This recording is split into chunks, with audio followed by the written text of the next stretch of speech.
আজকে আম্মা শিং মাছ আনছে, বড় বড় শিং মাছ। ওটা দিয়ে রান্না করবে টমেটো দিয়ে, সাজনা দিয়ে। আপনারা কে কে এই খাবারটা খাইছেন জানাবেন।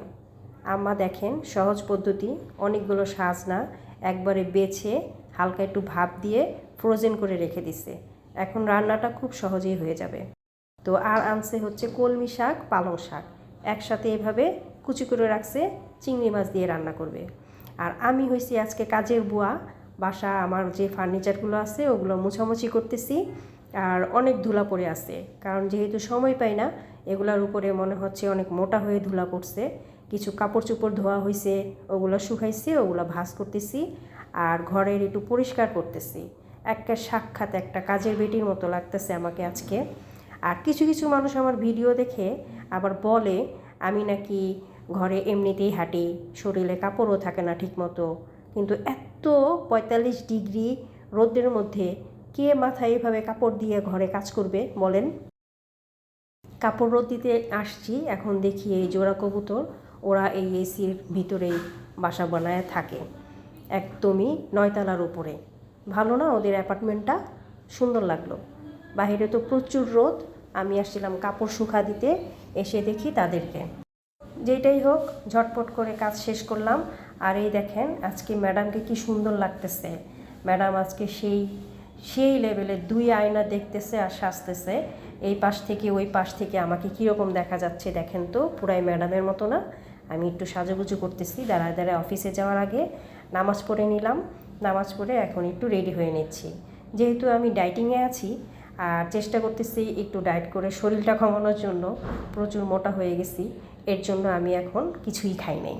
তো আম্মার হাতে বকা খাইছি, অনেকগুলো বকা খাইছি, তাতেই পেট ভরে গেছে। তো এখন আমি যাচ্ছি অফিসে। তো অফিসে যাওয়ার জন্য আমি লিফটে দাঁড়ায় আছি। আর আমার সাথে ঘটছে এইটা, লিফটটা খুললো, দেখি গাট্টি বস্কা নিয়া হাজির, বালতি বুলটি যা আছে। আমাকে তো নিল না, বলল আপনি পরে উঠেন।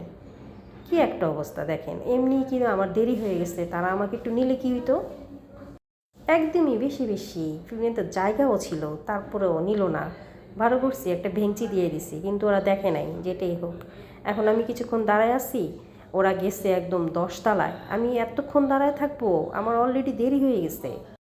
তারপরে অবশেষে দেখলাম তাকায়া যে ওই লিফটটা কি খোলা আছে কিনা। না, কিছুই না, এই লিফটটাও বন্ধ। আজকে তো আমি আম্মার হাতে বকা খায়া খায়া বের হয়েছি, এমনিতেই লেট। তারপরে দেখেন এখন দাঁড়ায় দাঁড়ায় ঘামতেছি। ১০ তলা থেকে তো লিফট নিচের দিকে আসেই না, যাও আসছে উঠে পড়ছি আমি। এখন খুবই তাড়াতাড়ি আমার যেতে হবে। আমি আমার এই রাস্তা দিয়ে যাচ্ছি, আর প্রচণ্ড রোদ দেখেন, অনেক রোদ। তো আজকে তো আমি সেই লেভেলের ম্যাডাম সেজে বের হয়েছি। দেখেন, কারণ আছে, আজকে তো আমি ম্যাডামই। আজকে কি দিন গেছে বলেন তো? আজকে গেছে মে মাসের ১ তারিখ। তো মে মাসের ১ তারিখ মানে কি? শ্রমিকদের সবার ছুটি। কিন্তু আমি কোথায় যাচ্ছি? আমি অফিসে যাচ্ছি। তার মানে কি আমি কোনো শ্রমিক না, আমি হচ্ছি আজকে ম্যাডাম। নিজের কাছে একটু গর্ব গর্ব লাগতেছে, আবার একটু কান্নাও আসতেছে যে আজকে আমি ছুটি পাই নাই। না বুঝেন, আমি অফিসে যাইতেছি। সবাইকে ছুটি দিচ্ছে শ্রমিক দিবসে, কিন্তু আমি ভাই কোনো শ্রমিক না। আজকে নিজেকে অনেক আনন্দ লাগতেছে, আনন্দ নিয়ে অফিসে যাচ্ছি। যে আজকে আমরা যারা যারা অফিসে উপস্থিত থাকব, তারা আমরা সবাই স্যার আর ম্যাডাম। আজকে একটু সম্মান বোধ মনে করতেছি। অফিসের কাছেই চলে আসছি, আর একটু হেঁটে গেলেই আমার অফিস। আমিও একদম মনে আনন্দ নিয়ে অফিসে ঢুকছি, পিছনে ফ্যানটা ছাড়ছি। আর কোনো কাজকর্ম নাই, চুপ করে বসে আছি। কারণ আমি তো ভাবলাম আজকে আমি ম্যাডাম, ম্যাডামের আবার কিসের কাজ? কিন্তু কাজ কি আমার হাত পিছু ছাড়ে? দেখেন না, ম্যাডামের অনেক কাজ চলে আসছে, তাই কাজ করতেছি। আর আপনাদের সাথে বিদায় নিচ্ছি। আজকে একটা ছোট্ট ভিডিও দিলাম, আপনারা দেখবেন, আশা করি ভালো লাগবে।